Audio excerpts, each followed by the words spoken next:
Hi friends, కొంతమంది ఉంటారు మన చుట్టాలైనా పక్క వాళ్ళైనా, కొంతమంది అందరని చెప్పట్లేరు, మనం ఎదుగుతుంటే వెనక్కి లాగాలనే చూస్తారు తప్ప మనం ఎదుగుతున్నాము వాళ్ళలాగా మనం ఎలా ఎదగాలి, ఎలా సంపాదించుకోవాలి అని ఆలోచించరు. వాళ్ళు ఎదుగుతున్నారు, వాళ్ళని నాశనం చేయాలి అని ఆలోచించుకుంటారు.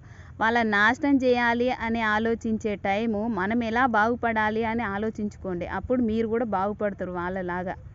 ఈ జనాలు కొంతమంది ఉంటారు ఫ్రెండ్స్, అసలు మనం బాగుపడుతుంటే అస్సలు చూడలేక మన నాశనాన్ని కోరుకుంటారు. కానీ వాళ్ళకి తెలియని విషయం ఏంటంటే, అవతల వాళ్ళ నాశనాన్ని ఎంతైతే కోరుకుంటారో అంతకు డబల్ వాళ్ళే నాశనం అయిపోతారు తప్ప మిగిలింది ఏమీ ఉండదు ఫ్రెండ్స్. నేను నిజమే చెప్తున్నాను. అవతల వాళ్ళ బాగుని కోరుకొని మనం ఎలా బాగుపడాలా అని ఆలోచించుకోండి. నేను అదే చెప్తున్నా. అందరి గురించి అనట్లే, ఈ పక్కన వాళ్ళ కన్నా ఈ అయినోళ్ళే ఎక్కువగా ఈ వెనక్కి లాగాలని చూస్తారు. అదేందో నాకు అర్థం కాదు. మీకు కూడా అంతేనా?